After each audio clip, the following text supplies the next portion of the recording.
celui qui fait, le propriétaire de l'ouvrage est le maître d'ouvrage, c'est le propriétaire. C'est ça. Celui qui va suivre les travaux est le maître d'œuvre. Ok, maintenant l'exécutant. L'exécutant, l'artisan, ça peut être un maçon, ça peut être un chantier de particulier. C'est l'entreprise d'exécution. L'exécution. C'est l'entreprise. Ça fait 3 entités. Il y a 3 entités qu'on a généralement dans les constructions.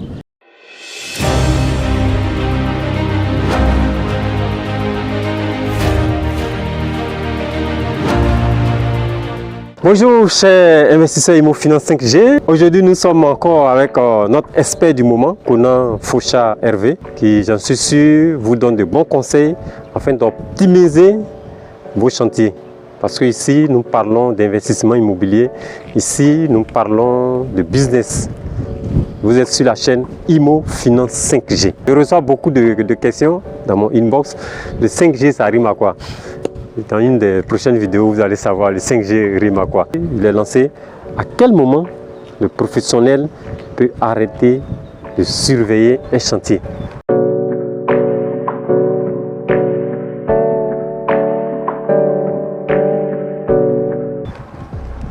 Merci M. Kessé. En réalité, le professionnel n'arrêtera pas le suivi d'un chantier. Le suivi d'un chantier s'arrête seulement à la réception définitive d'un chantier. Aujourd'hui, je vais prendre mon temps pour expliquer un peu la chronologie de tout ça. Un chantier de travaux se réceptionne, on va dire, en 2 grandes étapes. La réception provisoire et la réception définitive. Ça, c'est intéressant. En ce moment-là, l'expert va arrêter de prester. Donc, c'est seulement à la réception définitive qu'on arrête. Dans le cheminement d'un chantier, il y a ce qu'on appelle, je vais dire, le début d'un chantier, l'installation du chantier. L'expert en suivi, que ce soit un cabinet, que ce soit un consultant, assiste. Voilà, ici on parle de l'expert qui suivait. C'est quel expert exactement? L'expert qui suit le chantier, il y a plusieurs types de suivi d'un chantier de construction. Ça peut être, je vais vous prendre plusieurs exemples.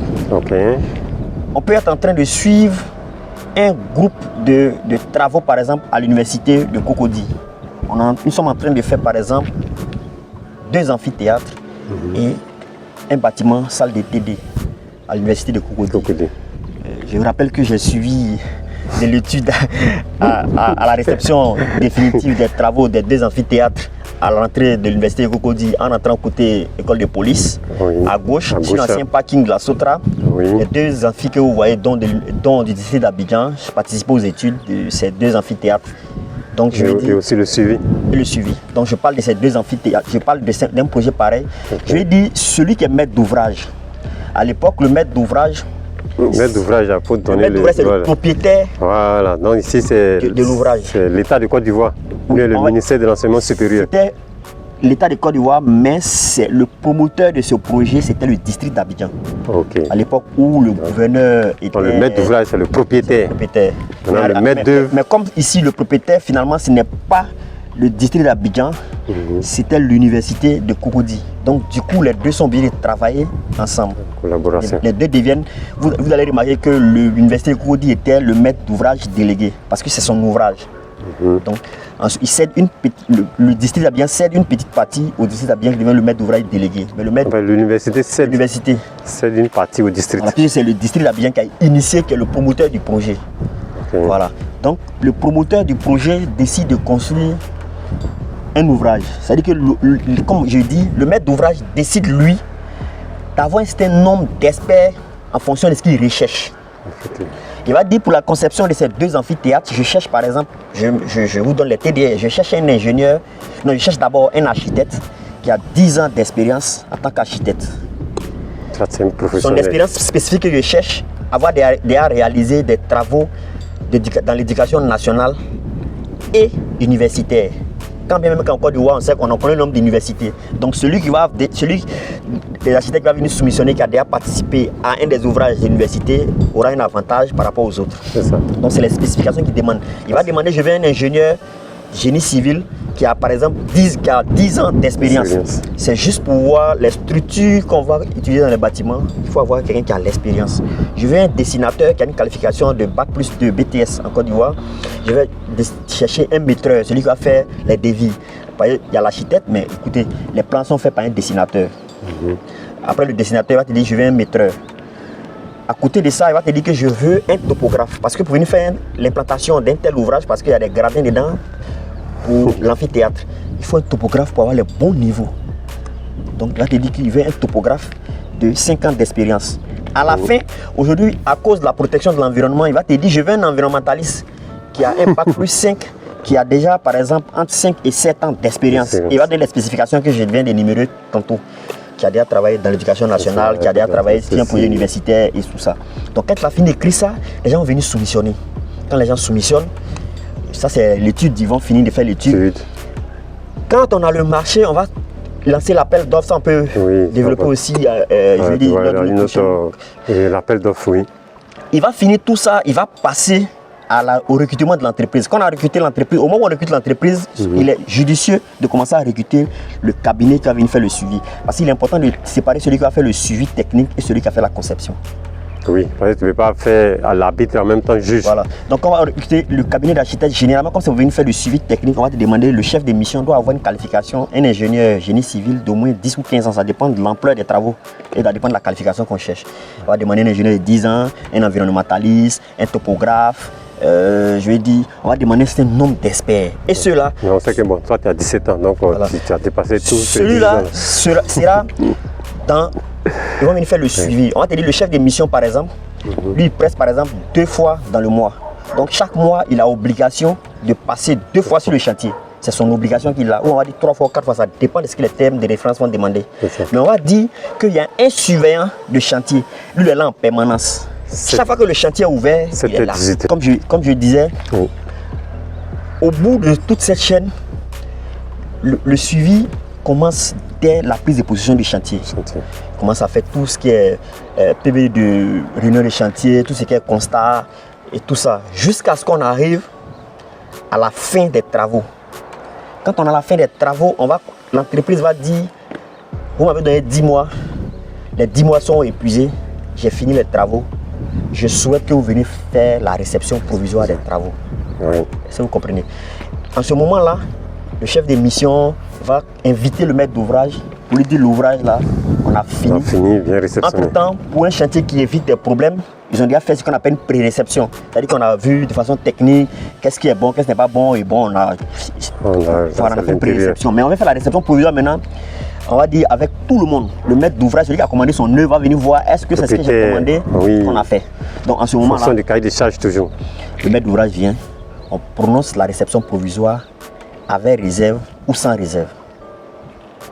Si vous avez prononcé la réception provisoire avec des réserves, on dit la porte d'entrée de l'amphithéâtre n'est pas conforme à ce qu'on a demandé.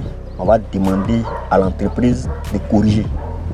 Quand l'entreprise va finir de corriger tous ces levées, quand elle va finir de faire la levée des réserves, on va refaire un autre PV.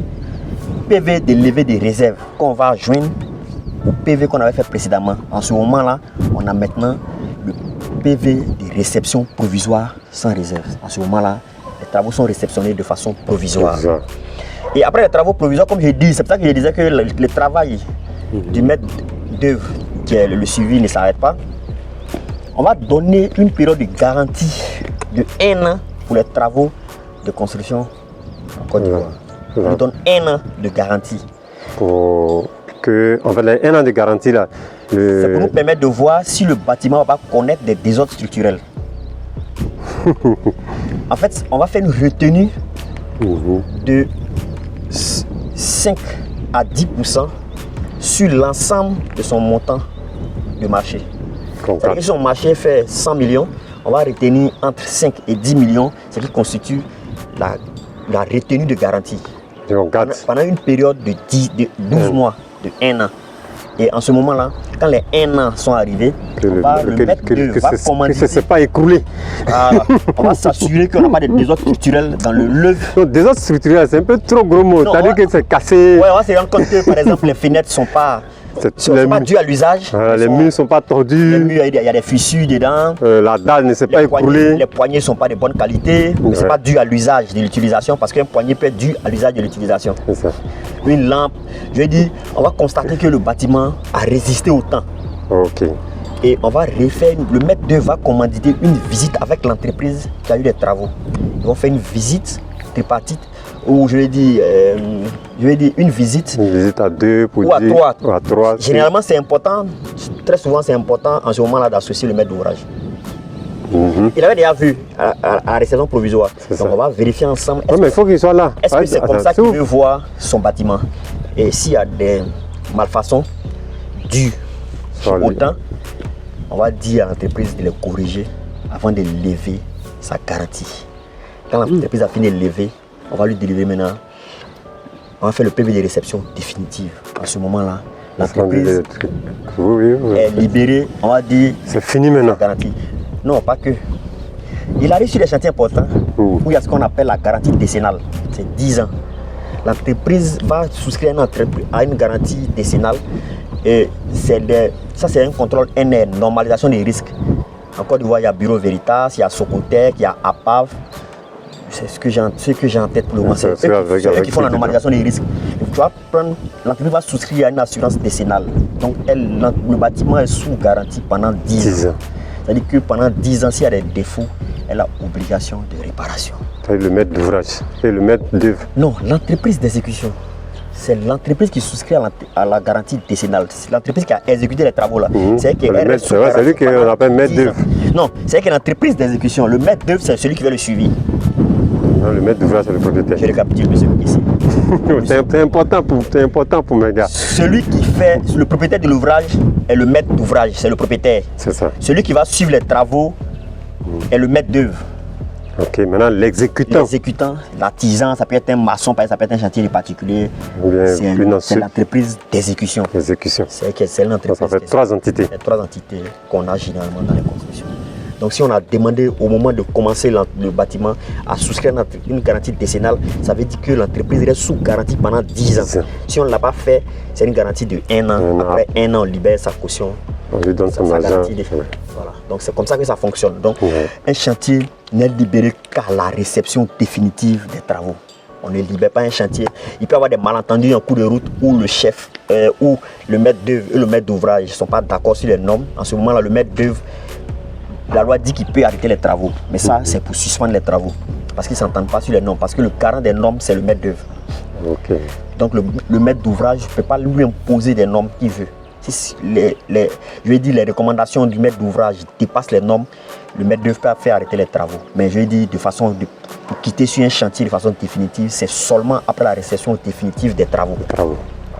C'est ce qu'on pourrait dire pour aujourd'hui. Merci beaucoup. Merci à vous de nous avoir suivis. Et aujourd'hui, j'espère que le thème vous a vraiment plu. Parce qu'ici, nous parlons d'investissement, nous parlons de bonnes pratiques dans la construction. Pour ceux qui ne me connaissent pas, moi c'est René Kessé de Imo Finance 5G. Oui, je suis investisseur immobilier, je suis dans l'immobilier, je suis à ma 3e mini-cité. Je suis en train de me spécialiser dans les mini-cités. Voilà, ma première mini-cité, faite en 2018, ça comportait 8 villas duplex, 5 pièces à Bingerville, baptisées les résidences du bonheur. La 2e mini-cité, toujours à Bingerville, 8 villas duplex également, 5 pièces chacune. Les résidences Harmonie, là nous sommes sur la 3e mini-cité avec des partenaires, les résidences Synergie. Donc sur cette chaîne, tu trouveras des stratégies pour bâtir ton patrimoine immobilier, pour bâtir vraiment ton business immobilier. Tu trouveras aussi beaucoup de conseils pour t'aider et beaucoup de plans et de bonnes pratiques dans le domaine de la construction. Et surtout, tu trouveras, on est en train de bâtir un réseau des investisseurs, des hommes et des femmes d'affaires dans le domaine de l'immobilier.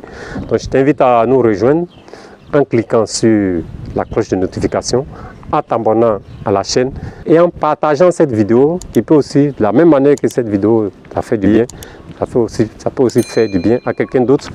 Donc lui, tu peux aussi visiter la chaîne de M. Foucha Conan, ingénieur, 17 ans d'expérience, qui nous accompagne sur tous nos projets immobiliers. Sa chaîne, vous l'avez dans la description. Imo Finance 5G pour réussir votre investissement immobilier.